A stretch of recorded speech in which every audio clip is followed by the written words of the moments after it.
Gloves. Still cold in here.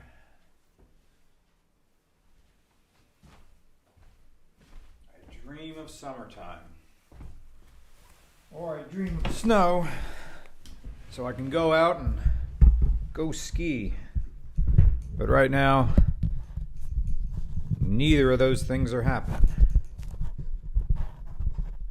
So welcome to 40 degrees. It will be 40 degrees for a long, long time. January does seem like the longest month. No goals apart from Valentine's Day, also called Single Awareness Day, my least favorite holiday. Okay, so there's people in here. Welcome back to Sister Carrie.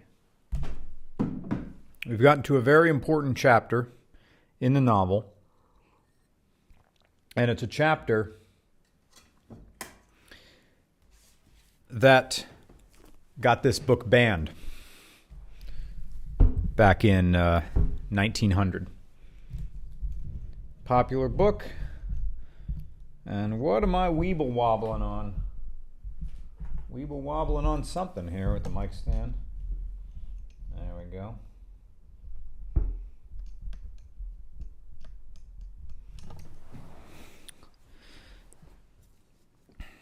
Sister Carrie, of course, for those of you just joining, is a American realist, or you can call it early modernist novel. It's an adventure story. It takes place in 1889. The story will go through many years before its conclusion. We are only 72 pages in to what is about a 500-page novel. We left Sister Carrie. When we left Sister Carrie, she has decided to leave her sister. Leave her husband in that dreary apartment and go see the douchebag Charles Douay. Her job at the factory that makes shoes was horrible, and living in a dead-end apartment with emotionless and lifeless relatives, and seeing how much her sister has changed by being a poor housewife in Chicago in 1889. There seemed to be no future for Carrie's sister and the husband, Hanson. So she has made a decision to go live or be the recipient, or essentially she has let Charles Douay become a sugar daddy. In so many words. Now, of course, this is more of a Puritan time in 1900 when this was published. So the author, Theodore Dreiser, is going to explain this in so many words. He's going to take a while getting to his point, but he will. Gad Erickson said, "You started so fast, I never thought I'd catch up." Isaac, thank you for the super chat. Thank you, Isaac. Happy New Year's, Cars. Happy New Year to you. Thank you. Here we go. Chapter 5, 6, this is chapter 8. It's going to start with Theodore Dreiser, or rather the narrator, just speaking to you, the audience.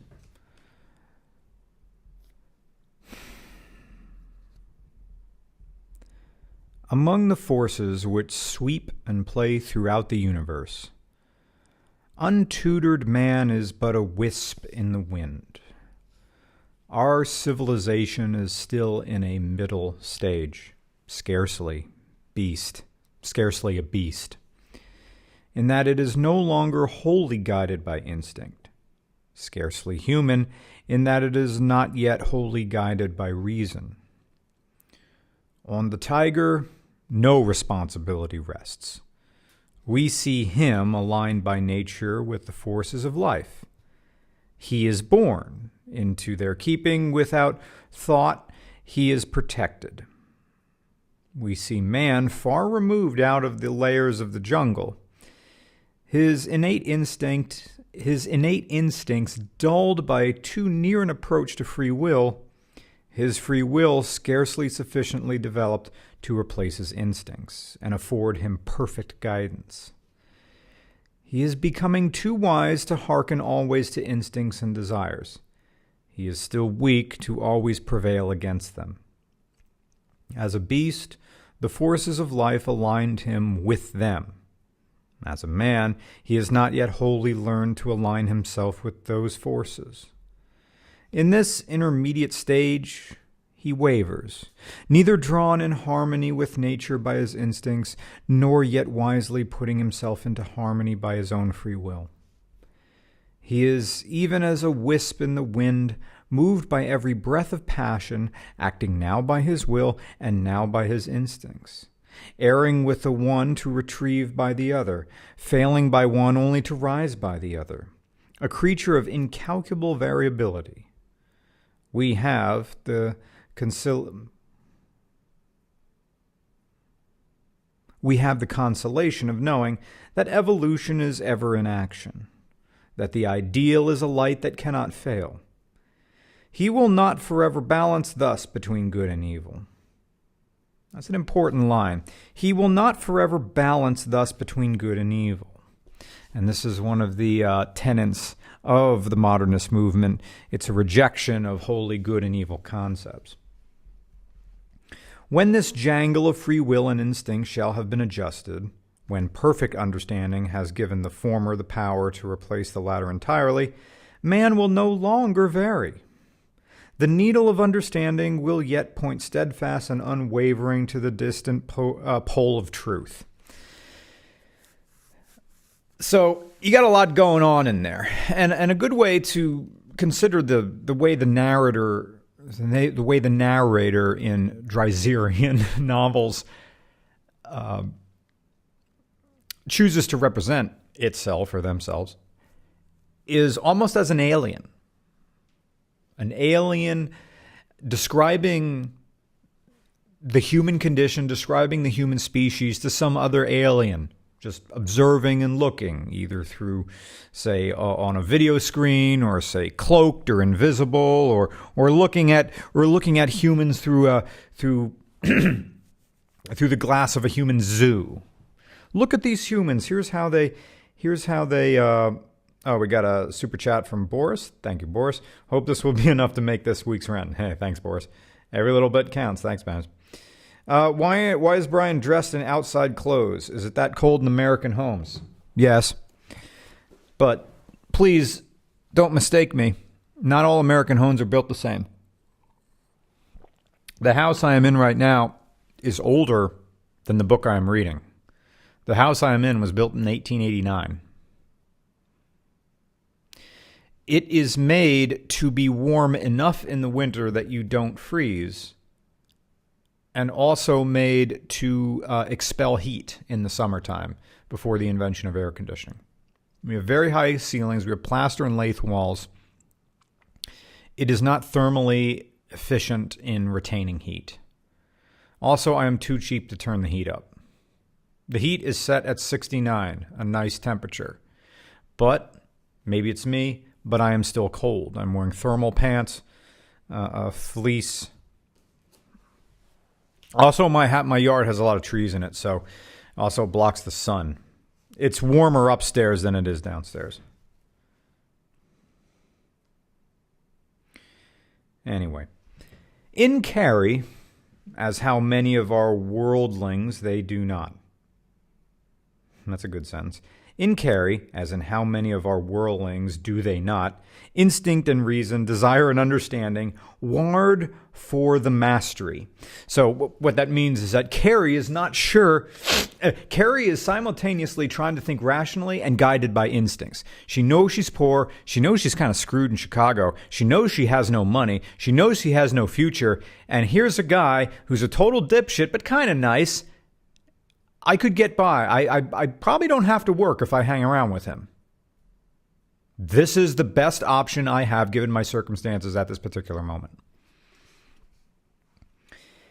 In Carrie, as in how many of our worldlings they are not, instinct and desire were yet in part the victors.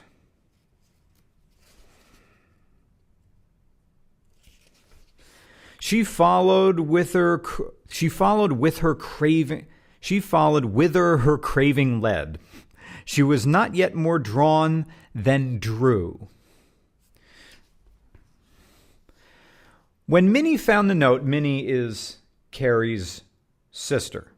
So, when Minnie found the note next morning after a night of mingled wonder and anxiety, which was not exactly touched by yearning of sorrow or loved, well, that's a line right there. When Minnie found the note next morning, in the previous chapter, Carrie left a note to her sister saying, I'm leaving the house.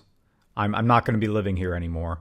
She doesn't say where she's going, who she's doing, where she's doing it. And she also put her note in her room, or rather, Carrie really didn't have a room. She kind of had a corner in the living room. She left a note, but it wasn't out in the open. So her sister kind of worries all night because Carrie didn't come home.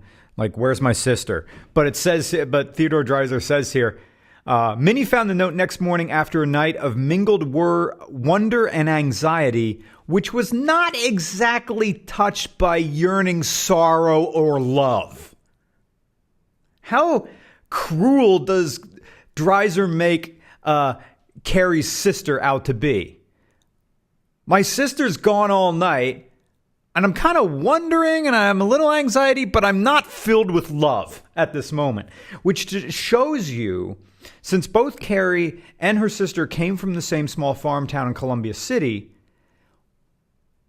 her sister became hardened and muted and dulled and grayed by the toil of 1889 Chicago. When she found the note that next morning after a night of mingled wonder and anxiety, which was not exactly touched by yearning, sorrow, or love, she exclaimed, "Well, what do you think of that?" "What?" said Hanson. Hanson's her husband. "Sister Carrie has gone to live somewhere else." Hanson jumped out of bed with more celery than he usually displayed and looked at the note. The only indication of his thoughts came in the form of a little clicking sound made by his tongue. The sound people make when they wish to urge a horse. "Where do you suppose she's gone to?" said Minnie, thoroughly aroused. "I don't know." A touch of cynicism lighting in his eye. "Now she's gone and done it." Minnie moved her head in a puzzled way. Oh, she said. "She doesn't know what she has done." "Well," said Hanson after a while, sticking his hands out before him, "what can you do?" Minnie's womanly nature was higher than his. She figured the possibility in such cases. "Oh," she said at last, "poor Sister Carrie." So, there's a lot to infer by this conversation here.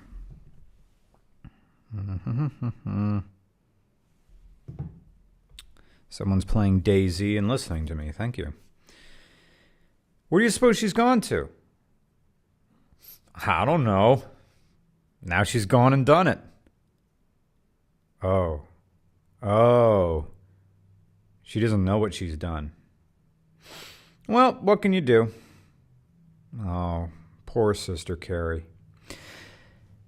They know, without words in that sentence, they know she's found some dude, some dick, some possibly pimp, some sweet-talking guy. They know how cruel Chicago is. But they don't come out and say it. They know she's ran off with some guy. But they don't say anything. How modest are these two people? At the time of this particular conversation, which occurred at 5 a.m, that little soldier of fortune, referring to Carrie, was sleeping a rather troubled sleep in her new room alone. So Carrie is not living with Charles Dewey. Charles is wealthy enough to just put her up in her own tiny little kind of like efficiency apartment, but something that's much nicer than where she was living in the little flat with Hanson and Minnie. The narrator speaks again, the almost alien-like narrator.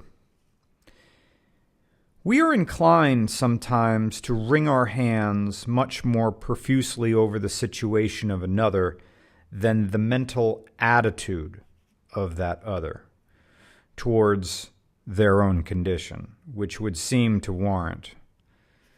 People do not grieve so much sometimes over their own state as we imagine. They suffer, but they bear it manfully. They are distressed, but it is about other things as a rule than their actual state at the moment. We see, as we grieve for them, the whole detail of their blighted career, a vast confused imagery of mishaps covering years, much as we read the double decade of tragedy in a 10-hour novel. Sort of breaking the fourth wall there. The victim, meanwhile, for the single day or tomorrow, is not actually anguished. He meets his unfolding fate by the minute and the hour as it comes. And that's a way of saying, look, we can see everything. Like, you've seen other people fuck up.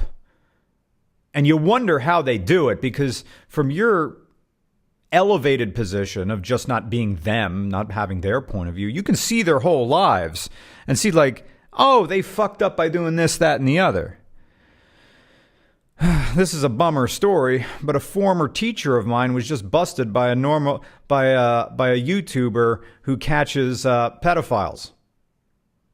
Maybe it made the news if you know about PA. This is a smaller YouTuber. He has about 48,000 subscribers, but he busts pedos kind of trolling around.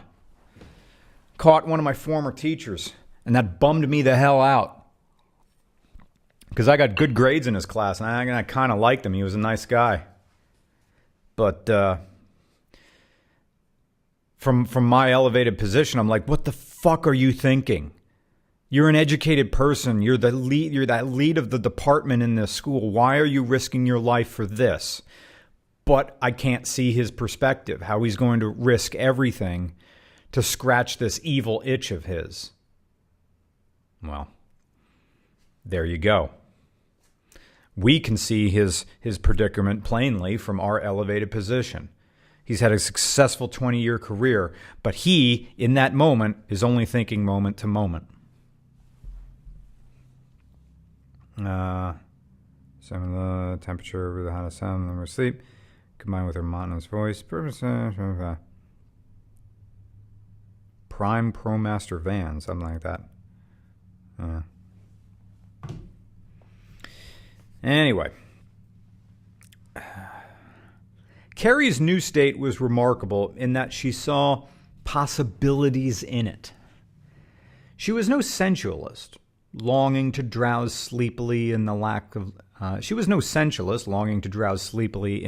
luxury. She turned about, troubled by her daring, glad of her release, wondering whether she would get something to do, wondering what Drouet would do. So she's sleeping in a much nicer apartment now, all by herself, in a very nice bed, away from the dreary apartment. And she's like amazed that she was able to do this, to find a way to get out. But now she's like rolling over in bed like, I still don't have a job. What am I going to do? What is this dipshit gonna do? Meaning, does he want sex? Is he gonna force himself on me? I got out of that dreary apartment. I don't have that crappy job anymore, but now I'm in a new situation here. That worthy had his fixture fixed for him beyond a pre-adventure. That worthy had his That Worthy had his future fixed for him beyond a pre-adventure. He could not help what he was going to do. He could not see clearly enough to wish to do differently. And we're talking about Drouet here. He was drawn by his innate desire to act the old pursuing part. We're talking about Drouet here. He's saying, let me read that again. She's wondering what Drouet would do. That Worthy had his future fixed for him beyond a pre-adventure. He could not help what he was going to do. He could not see clearly enough to wish to do differently. He was drawn by his innate desire to act the old pursuing part. He would need to delight himself with Carrie as surely as he would need to eat his heavy breakfast. Yeah. Drouet's a young guy with money, and he just saved a little factory girl. Of course he's thinking with his dick. Of course he's gonna try to bang. His course is set by his own immediate desire.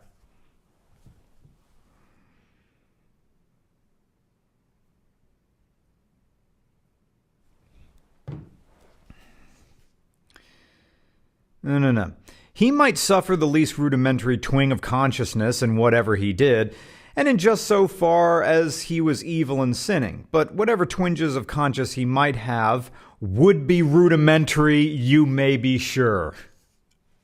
So he may feel a little bit bad about what he's going to do, but he's not really thinking straight, and whatever bad feelings he has that he's about to, bang this young factory girl in exchange for getting her out of, her crappy situation, he knows it's bad, but, he's kind of too dumb enough to really feel bad about it. But whatever twinges of conscience he might have would be rudimentary, you can be sure. So now it's the next morning. Carrie wakes up. The next day, he called upon Carrie, and she saw him in her chamber. It's weird that they say chamber. It means room. It's an old type chamber. We would call it a what did I call it before? Like an efficiency apartment, a very nice one, or, a studio apartment. But for whatever reason, in the 1800s, they called this a chamber. Sounds like a cell. The next day, he called upon Carrie, and she saw him in her chamber. He was the same jolly, enlivening soul. "Aw," he said, what are you looking so blue about? Come on out to breakfast. You want to get your other clothes today." Carrie looked at him with the hue of shifting thought in her large eyes. "I wish I could get something to do," she said, meaning I wish I could get a job. "You'll get that all right," said Drouet. "What's the use in worrying right now? Get yourself fixed up. See the city. I won't hurt you." Listen to that again. "You'll get a job, all right. What's the use in worrying right now? Get yourself fixed up. See the city. I won't hurt you." That is simplistic talk coming from Drouet. He doesn't really have the vocabulary to assure this scared factory girl that he's not going to force himself on him. But he has no way to express that other than the creepy, "I won't hurt you." Carrie responds. "I know you won't," she remarked, half trustfully. "Got on the new shoes, have you? Stick 'em out." "George, they look fine." Put on your jacket." Carrie obeyed. "Say, that fits you like a tee, don't it?" he remarked, feeling the set of it at the waist and eyeing it from a few places with real pleasure. So at this point, Drouet has walked up to Carrie. He just touches the hem of her jacket.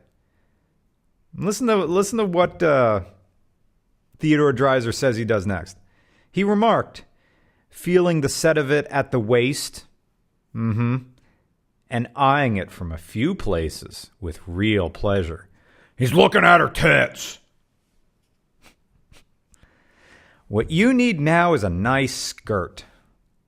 Let's go out to breakfast. I love how they drug this scene out to just show how uncomfortable Carrie is. She's in a better situation. She doesn't have to live in the dingy apartment, but now she's got this horny guy looking at her. Carrie put on her hat. Oh, where are the gloves? He inquired. Here, she said, taking them out of the bureau drawer. Now, come on, he said. Thus, the first hour of misgiving was swept away. It went on this way on every occasion. Drouet did not leave her much alone. She had time for some lone wanderings, but mostly he filled her hours with sightseeing. At Carson,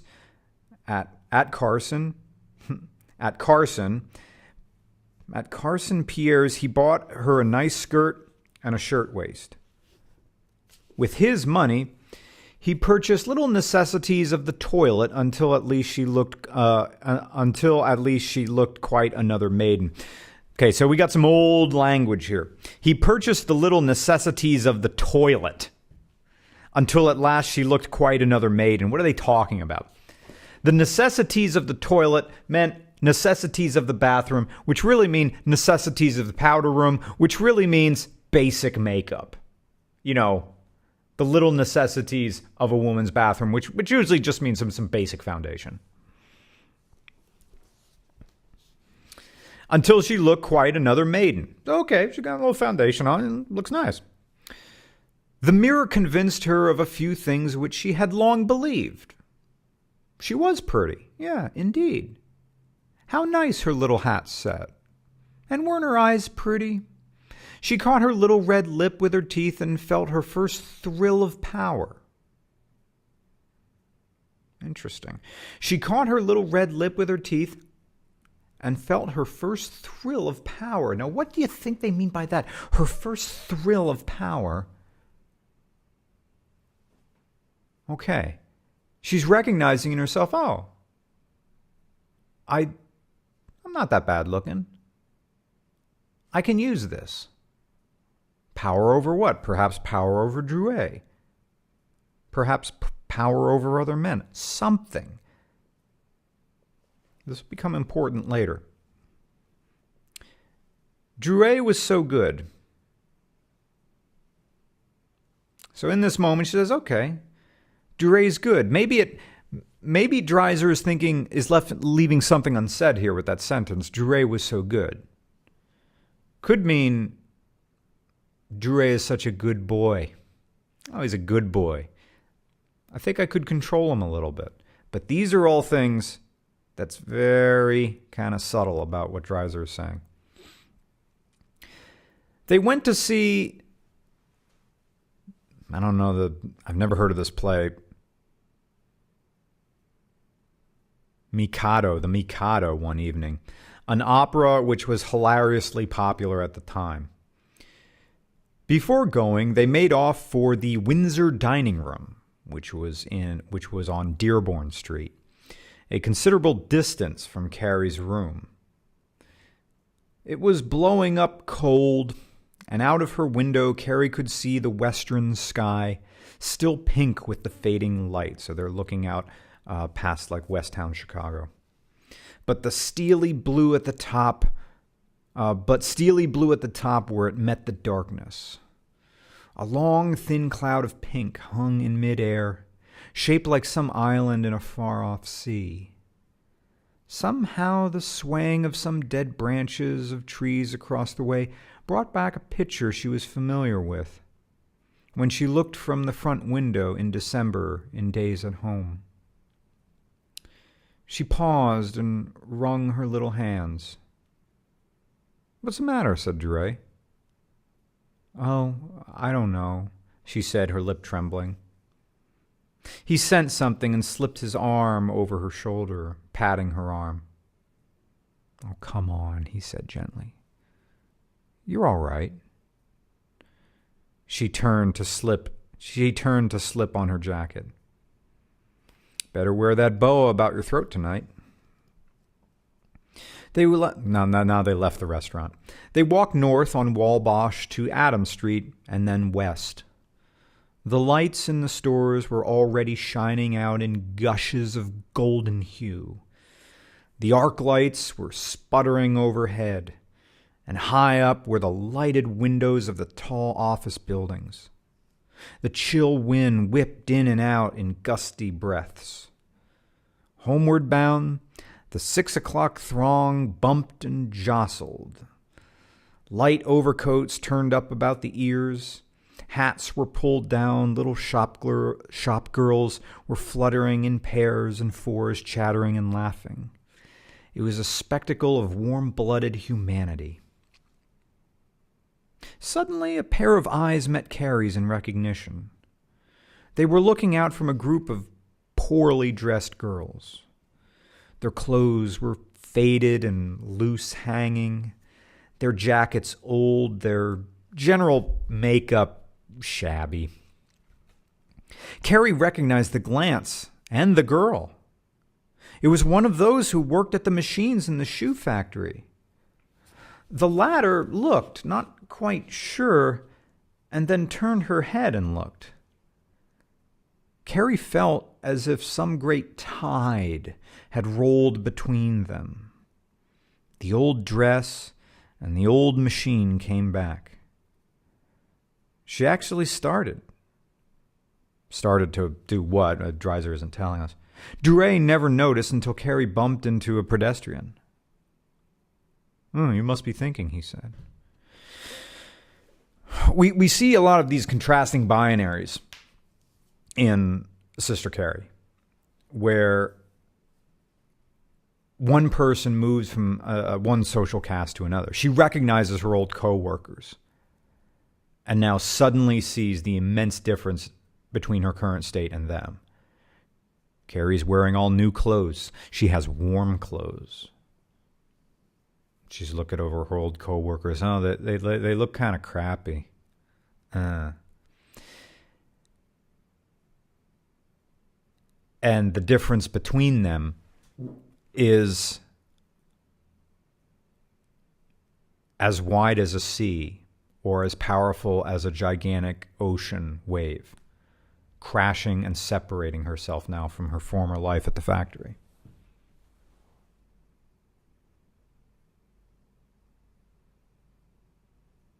Jesse Dickey says, hit the thumb, whatever that means.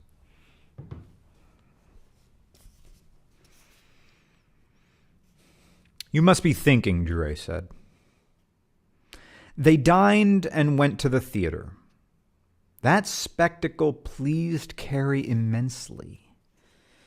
The color and grace of it caught her eye.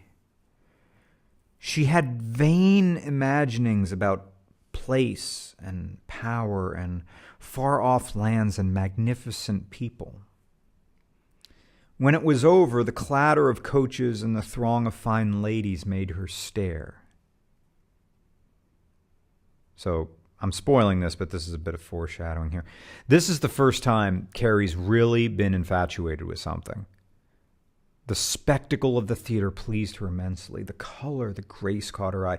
She had vain imaginings about, and what, if Dreiser, maybe if he was more concise, he would say, about being in a different place and having a certain amount of power, and about far-off lands and magnificent peoples. Like, something about this is saying that I could go places. And when it was over, the clatter of coaches and the throng of fine ladies made her stare. It's like, this idea, this theater, this is something else. I am in love with every single bit of it, but she's still learning. Wait a minute, said Duray, holding her back at the showy foyer where ladies and gentlemen were moving in a social crush, skins rustling, lace-covered heads nodding, white teeth showing through parted lips. Let's see.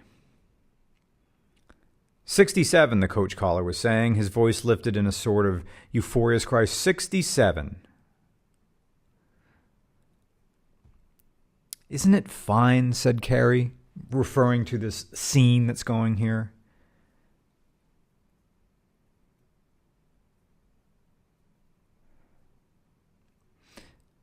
Great, said Drouet. He was much affected by this show of finery and gaiety as she. He pressed her arm warmly. Once she looked up, even her teeth showing through parted lips. She looked up, her even teeth showing through parted lips. This is before braces. So she's got good teeth. Showing through parted lips. Her eyes alight. She felt a keen wave of desire. As they were moving out, he whispered down to her, "You look lovely." They were right where the coach car was swinging open a coach door and ushering in two ladies. "You stick with me and we'll have a coach," said Drouet. But Carrie scarcely heard, and her head was so full of the swirl of life. So something about this theater, man. I love this. They stopped in at a restaurant for a little after-theater lunch. Just a shade of thought of the hour entered Carrie's head, but there was no household law to govern her now. So she knows he's getting late, but it's not like she has to go home. If any habits had ever had time to fix upon her, they would have operated here. Habits are peculiar things. They will drive the really non-religious mind out of bed to say prayers that are only a custom and not a devotion. The victim of habit, when he has neglected the things which was customary with him to do so, feels a little scratching in the brain, a little irritating something which comes from being out of the rut, and imagines it to be the prick of conscience, the still, small voice that is urging him ever to be righteous. If the digression is unusual enough, the drag of habit will be heavy enough, and the unreasoning victim will return and perform the perfunctory thing. "Now bless me," says such a mind, "I have done my duty," when as a matter of fact he has merely done its old unremarkable trick once again.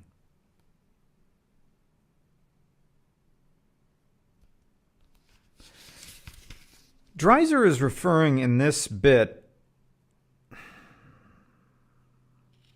Honestly, I'll be honest, I don't know why he went to talk about habits right now. Perhaps it's in the next paragraph. Why would he bring up habits in people? I guess maybe it's referring to Drouet's habit of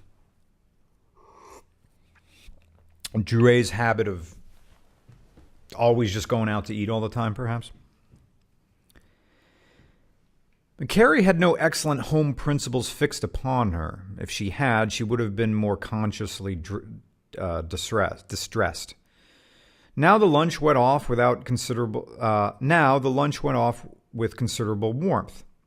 Under the influence of various occurrences, the fine invisible passion which was emanating from Drouet, the food, still an unusual luxury, she relaxed and heard with open ears. She was again the victim of the city's, Chicago's, hypnotic influence, the subject of the mesmeric operations of superintelligible forces. We have heard of the strange power of Niagara Falls, the contemplation of whose rushing flood leads to thoughts of disillusion. We have heard of the influence of the hypnotic ball. It's a scientific fact. Man is too intimate with the drag of unexplainable, invisible forces to doubt longer the human mind is colored, moved, swept on by things which neither resound nor speak. The waters of the sea are not the only things which the moon sways. All that the individual imagines as contemplatable, a dashing, alluring, or disturbing spectacle, is created more by the spectacle than the mind observing it. Let's go with that one again. The waters of the sea are not the only things which the moon sways. all that the individual imagines in contemplating a dazzling, alluring, or disturbing spectacle is created more by the spectacle than the mind observing it. This is an argument for nature as opposed to nurture. This strange, or is it nurture?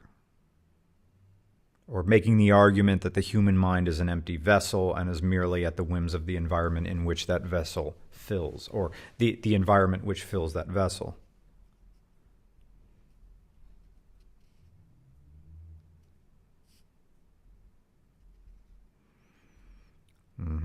These strange, insensible inflowings which alter nature, reform, dissolve, are, we are beginning to see, foreshadowing the solution of Shakespeare's mystic line. There are more things in heaven and earth, Horatio, than dreamt of in your philosophy.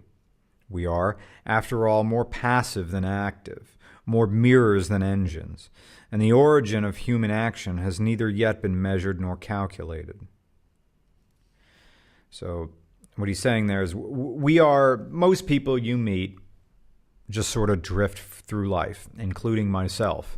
I've been making the same video for 9 years. I want to do something else, yet I am compelled by the steady wage that YouTube provides. So I kick out the same video every week. When I desire to do different things, I like the stability of the sameness. Do I risk making less money for the reward of making something more creative?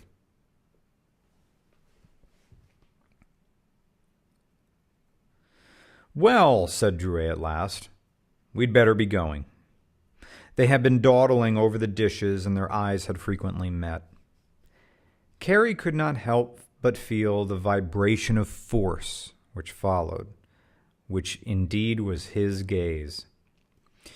He had a way of touching her hand in explanation as if to impress a fact upon her. He touched her hand now as he spoke of going. We had better be going. They arose and went out into the streets.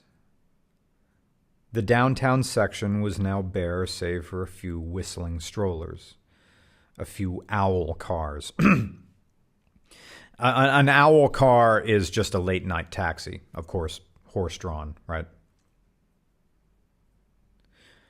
Or owl cars could be forced. Like there are electric trolleys in 1889, so we may be like San Francisco style. No, wait, that's a cable car. That's not electric.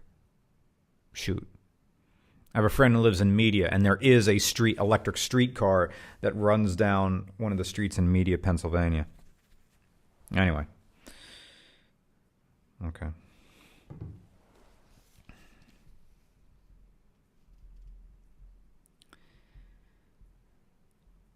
A few open resorts with whose windows were still bright. And of course, resorts refers to like a bar or a club. Out Walbosch Avenue they strolled, Drouet still pouring forth his volume of small information. That's a line. Out Walbosch Avenue they strolled, Drouet still pouring forth his volume of small information. So this guy talks a lot. He doesn't really say much. He just blah, blah, I'm a douchebag, blah, blah, I'm going to mansplain everything, blah, blah, blah. He had Carrie's arm in his and held it closely as he explained. Ugh.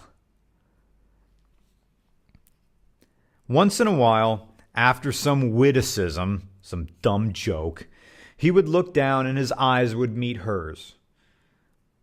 At last they came to the steps, and Carrie stood on the first one, her head now coming even with his own. He took her hand and held it gently. He looked steadily at her as she glanced about, warmly musing.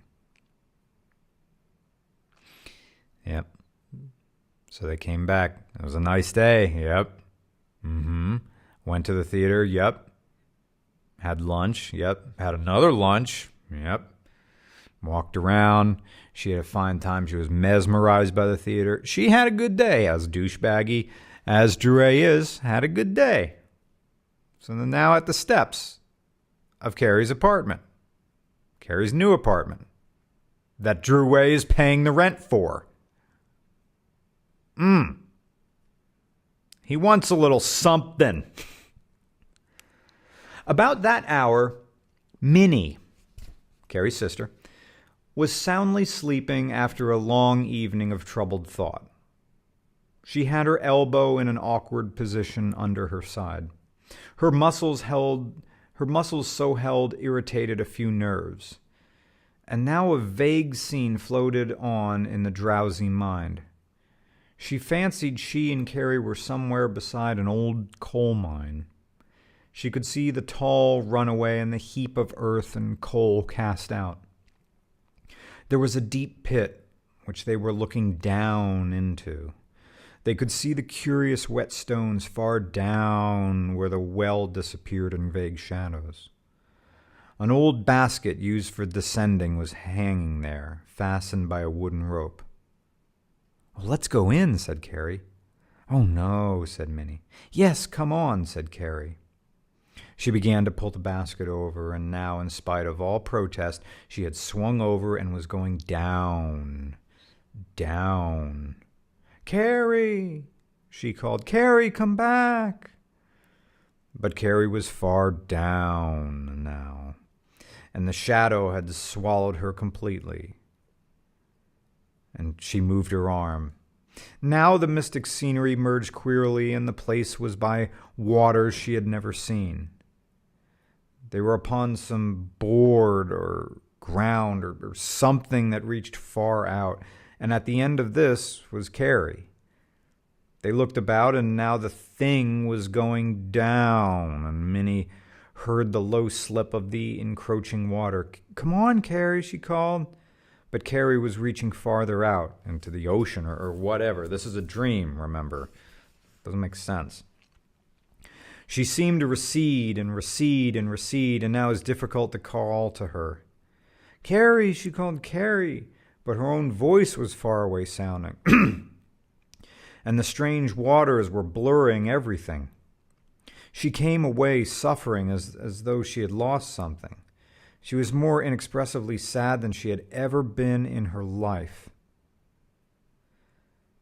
It was this way, through the many shifts of the tired brain, those curious phantoms of the spirit slipping in, blurring strange scenes one on top of the other, and the last one made her cry out. For Carrie was slipping away somewhere over a rock, and her fingers had let loose, and she was seen falling. Minnie, what's the matter here? Wake up," said Hanson, disturbed and shaking her by the shoulder. What's the matter?" said Minnie drowsily. "Wake up," he said, and rolled over. You're talking in your sleep."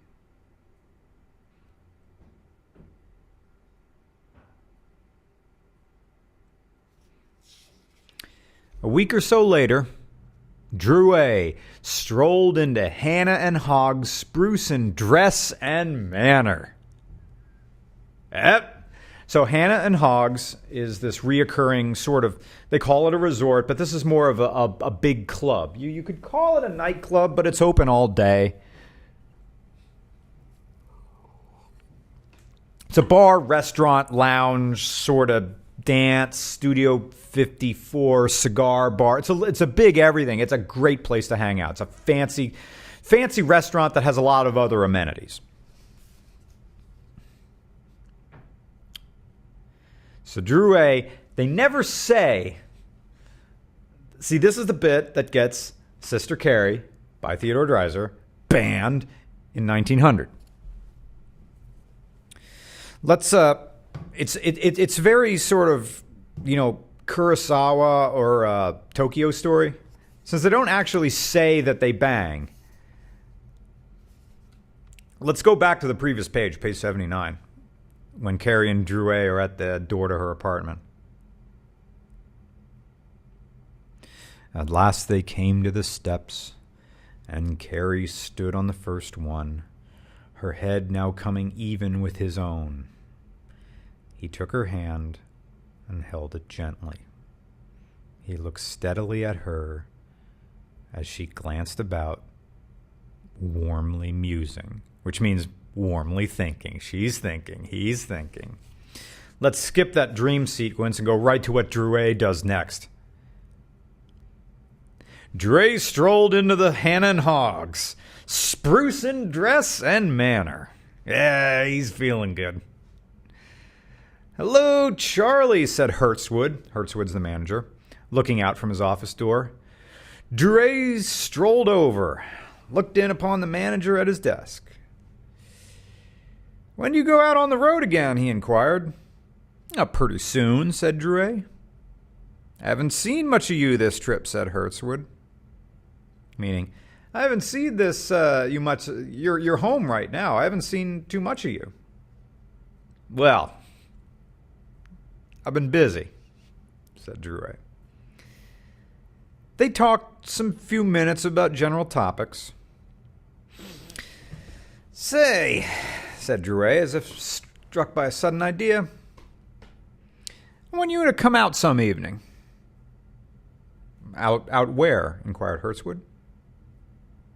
Out to my house, of course, said Drouet, smiling. Hertzwood looked up quizzically, the least suggestion of smile hovering about his lips. He studied the face of Drouet in his wise way, and then with the demeanor of a gentleman said, Certainly, glad to. We'll have a nice game of Inrucci. May I bring a little nice bottle of sec? This is a liquor? Asked Hertzwood. Certainly, said Drouet. I'll introduce you.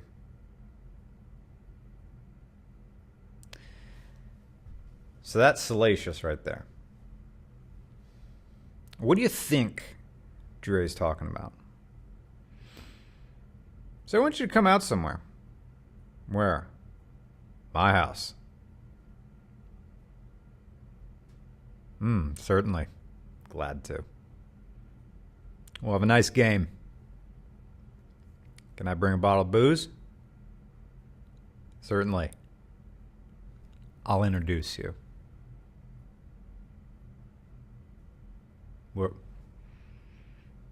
You're smart.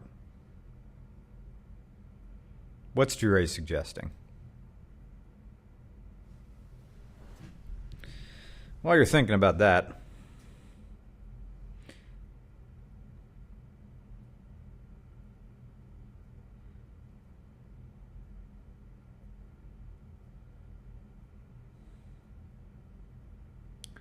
while you're doing that, I am going to just make sure I know, which I don't know at all, what Inrucci is.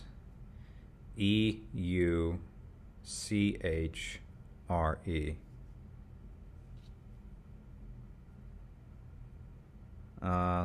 Okay, so it's a card game with a traditional deck.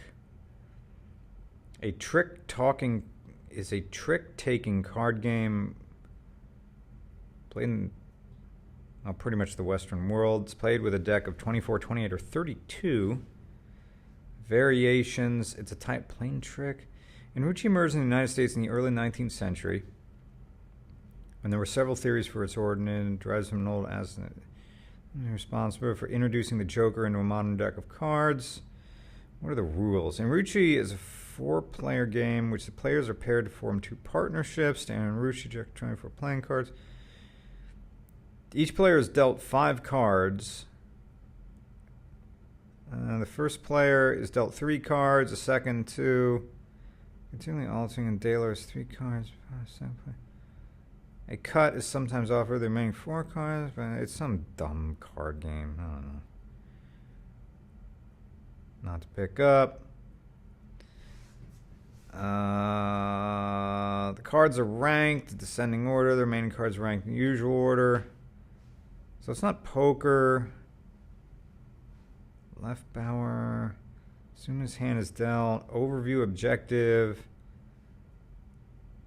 The majority of tricks in the hand. Calling around. This is a dumb game. Bidding partnership. Scorekeeping. What is this?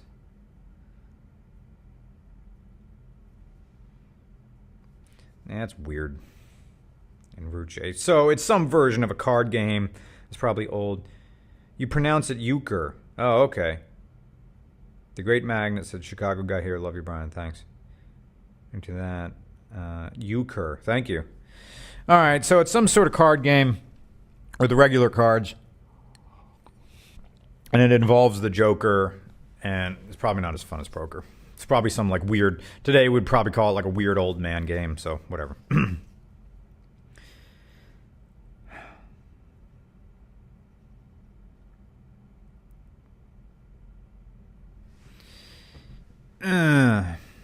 So, my interpretation is Drouet in this final conversation here of this very salacious chapter. I want you to come out some evening. Out where? Out to my house, of course, said Drouet, smiling. Hertzwood looked up quizzically, the least suggestion of a smile hovering over the lips. He studied the face of Drouet in his wise way. Then, with the demeanor of a gentleman, said, certainly, glad to. So, obviously, Drouet knows that Hertzwood is way more wealthy than Drouet. So I think the joke was, yeah, come to my house. The joke is that, your house, of course. But, you never invite yourself over to someone else's house. They're just joking, like, you want to come onto my little house? You're the manager of this place. You have a way better house than me. You coming over to my house? To my house, of course. Like, oh, right. Yeah. You'd come over to my house. We'll play a game, and I'll introduce you. Knowing that Hertzwood knows what kind of guy Drouet is. He fucks around. I mean, he's a single guy. He's got new women all the time. And the joke was, hey, I got some nice little girl. I'll introduce you to my new fuck toy. Oh, a nice card game. Strip poker. Oh. So that's what's going on. So that was chapter 8. My voice is kind of blown out from reading straight. So we're going to call it here and pick up next time with chapter 9 of Sister Carrie, where we're going to introduce Hertzwood in a larger context. Regular ongasm. So that's today's lesson. It only took us, I don't know how long we've been doing this for. What kind of shoes am I wearing? I don't know. These are just Amazon slippers. That's all. I have a collection of them. I never wear them outside. It's a big mistake with slippers. Never wear them outside. All right. Thank you for listening to Storytime, and we'll pick up with Chapter 9 next time. Have a good day. Enjoy the rest of your weekend, and have a good week. And new video tomorrow, of course. Thanks for liking Regular Car Reviews.